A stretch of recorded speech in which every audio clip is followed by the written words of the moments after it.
قرآن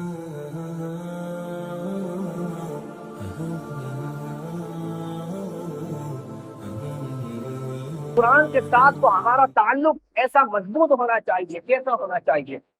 کہ الحمدللہ ہم مسلمان ہیں، ہم قرآن کریم کو مانتے ہیں، اس پر ہمارا یقین ہے، اور قرآن کریم کو اللہ پاک کا کلام مانتے ہیں۔ تو قرآن کریم کے ایک ایک لفظ بلکہ اس کے ایک ایک حرف، ایک ایک نقطے کو حق اور سچ مانتے ہیں، لیکن عملی طور پر ہمارا قرآن کے ساتھ تعلق کیسا ہے، اس پر آج ہمیں غور کرنا ہے کہ ہم اس کے ایک ایک زبان زیر پیش، ایک ایک نقطے کو، قرآن کے ایک ایک حرف کو، ایک ایک کلام کو ہم حق سمجھتے ہیں اور اس پر ہمارا یقین بھی ہے، لیکن قرآن کے ساتھ جو آج ہمارا تعلق ہے اس پر ہمیں غور و فکر کرنے کی ضرورت ہے۔ کیونکہ افسوس کی بات تو یہ کہ کتنے ہی ایسے لوگ ہیں کہ جو قرآن مجید فرقان حمید کو مانتے تو ہیں لیکن سود کو حرام سمجھنا ہی سمجھنے نہیں۔ آج بھی آپ کو کئی لوگ ایسے ملیں گے جو اسلامی ممالک کے اندر رہنے کے باوجود، مسلمان کہلانے کے باوجود وہ کہتے ہیں بھائی سود کس طرح حرام ہے، یہ ہمیں بات سمجھ نہیں۔ بھائی جب اللہ نے ربا و سود کو حرام کر دیا تو ہمیں بھی سود کو حرام سمجھنا، جبکہ سود کے بارے میں تو اللہ نے فرمایا کہ سود کو حلال سمجھے گا، گویا اس نے اللہ سے اعلان جنگ کا اعلان کر، تو اللہ سے اعلان جنگ کر رہا ہے۔ اللہ اکبر۔ تو بعض لوگ ایسے بھی ہیں جو کہتے ہیں بھائی سود حرام ہے، یہ ہمیں سمجھ میں نہیں آتا۔ آج کتنے ہی ایسے لوگ ہیں جو ایسے خاندان ہیں جو قرآن کریم کے بیان کیے ہوئے وراثت کے قوانین کو کہتے ہیں کہ بھائی ہمیں یہ سمجھ میں نہیں آتا۔ بعض لوگ جیسے اللہ نے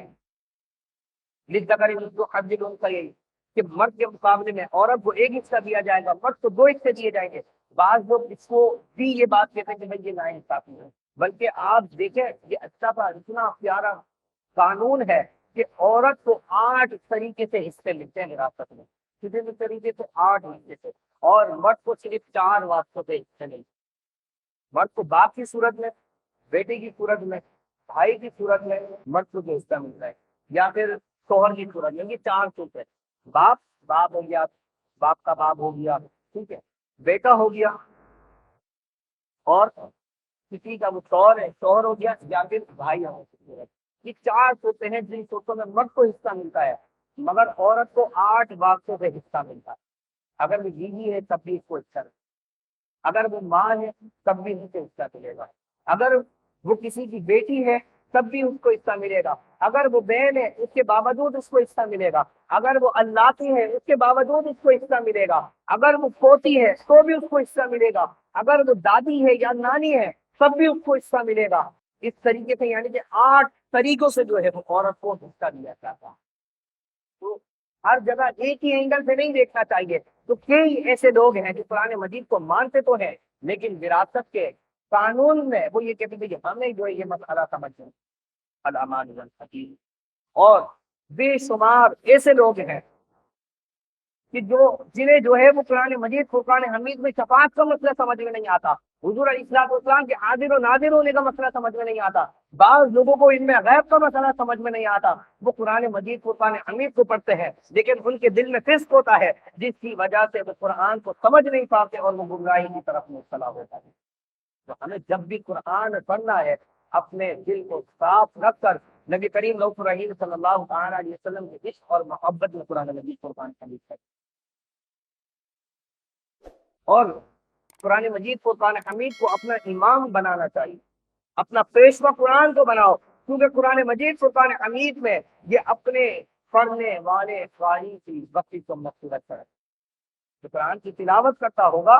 قرآن مجید فرقان حمید قیامت کے دن اللہ کی بارگاہ میں اس کی شفاعت کرے گا اور اس کو جنت میں لے جائے گا، اور قیامت کے دن قرآن کی شفاعت قبول کی جائے گی، یاد رکھیں۔ اور یہ اس پر اعتراضات کرتا ہوگا، قرآن مجید فرقان حمید پر اعتراضات کرتا ہوگا تو وہ قرآن مجید فرقان حمید اس شخص کو جہنم میں دھکیل سکتا۔ حضرت سیدنا عبداللہ بن مسعود رضی اللہ عنہ فرماتے ہیں ان القرآن شافع و مشفع، کہ قرآن کریم شفاعت کرنے والا ہے اور اس کی شفاعت قبول کی جائے گی۔ آپ نے فرمایا فمن جعلہ امام قادہ الی الجنہ، اور جو قرآن کریم کو اپنا پیشوا، اپنا امام بنائے گا، وہ اس کو جنت میں لے جائے گا۔ فمن جعلہ خلفہ ساق الی النار، اور جس نے قرآن کو اپنے پیٹھ پیچھے ڈال دیا تو وہ اس کو جہنم میں دھکیلے گا۔